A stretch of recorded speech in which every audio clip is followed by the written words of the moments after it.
I'm not going to sit around here in the dark and grope around looking for my keys when there's a light on outside. I'm going to go out here under the street light.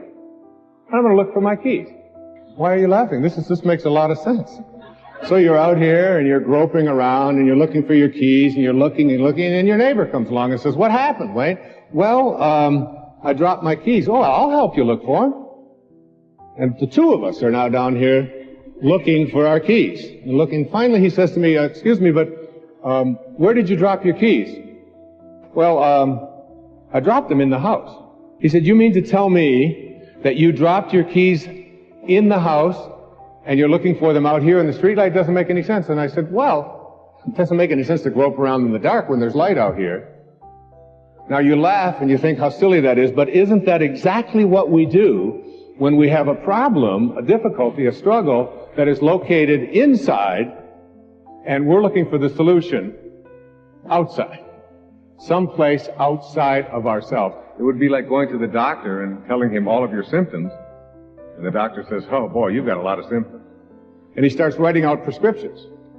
You need a prescription for this symptom, you need a prescription for that symptom, and finally he gets this 4 or 5, and you go to walk out, and you say, "Well, I'd like my prescriptions." He said, No, I'll give this one to your mother-in-law, and I'll give this one to your neighbor, and I'll give this one to your daughter, and I'll give this one to your father.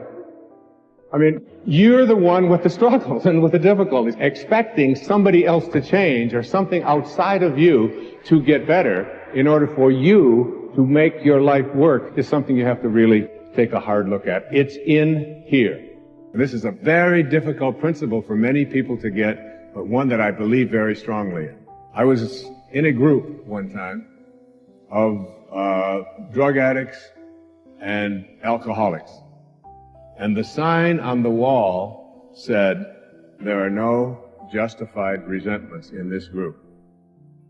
What I said to that group that night was, no matter what anybody says to you here, no matter what kind of anger comes directed towards you, no matter how much hate you may encounter showing up in your life, there are no justified resentments.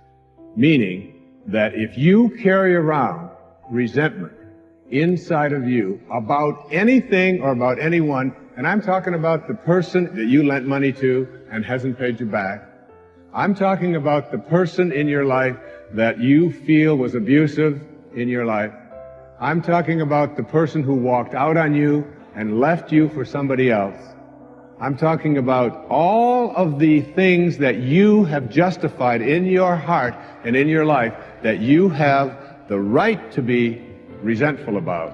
And I'm suggesting to you that those resentments will always end up harming you and creating in you a sense of despair.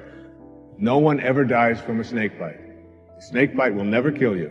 You cannot be unbitten. Once you're bitten, you're bitten.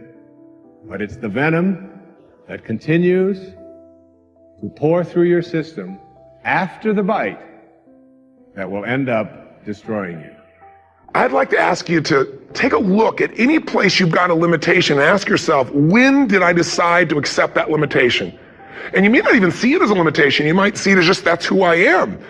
But so often in our lives, we've adapted to be a certain way so that we don't fail or so that people will like us or respect us, but it's not necessarily who we are. Joy comes when you're spontaneous. It's really hard to be truly happy when you're not being yourself. And most of us have no clue who we are. And so a big part of my work, if you've ever been to an event, you know, is to get people to do things spontaneously without thinking, because that's when the real you shows up. That's when the energy comes alive. And when you do that, when you start to connect to your true nature, suddenly there's energy available for you to set a higher standard for what you want in your life. That's what this is really all about. And when I talk about standards, when I talk about, shoulds versus musts, think about your own life. I know there have been areas in your life where some point in time you just shifted and you raised the standard and your life changed. Because whatever people have their identity attached to, they live.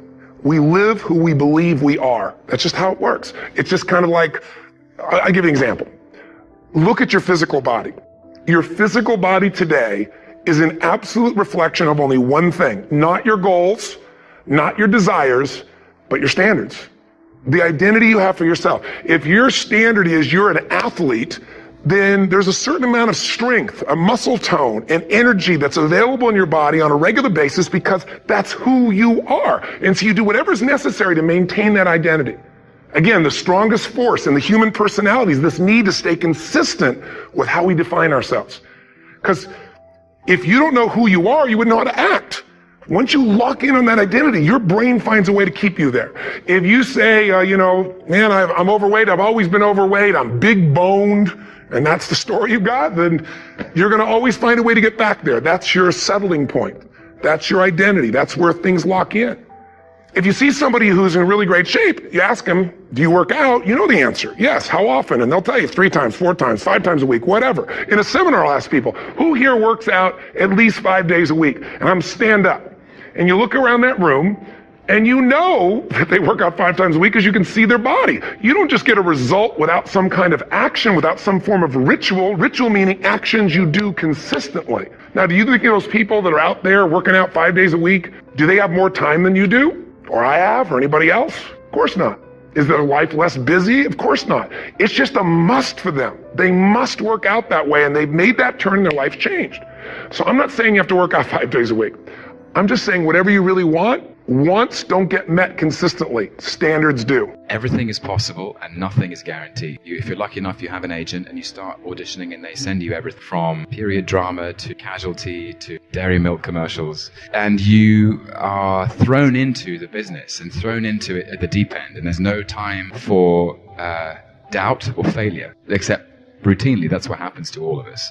And I perhaps was too careful in auditioning, and I would always get close to landing roles and to booking jobs, and I would never quite this is a universal experience for all creative people, certain actors, is that the constant rejection. You have to get used to it, and you have to get thick-skinned about it. I got so exhausted. Because at first you take it very personally, and I thought, well, no one's going to help me get there. The only person who could do this is me. I started hiring away, and I sort of stepped up to play better because I could feel time sliding away, and I wasn't getting on with life. I just was sort of stuck in this rut of neither acting, doing anything else. The experience of being in your 20s is so energetic, and I felt so stagnant, actually. So I just kind of changed everything up, and it worked. I'm lucky. I don't know that I've ever been able to do anything. I say it as a sort of, because I'm aware that it can be a strength, but it can also be a weakness because the focus is obsessive. So when I go for something, I go for it at the expense of everything else. I love what I do,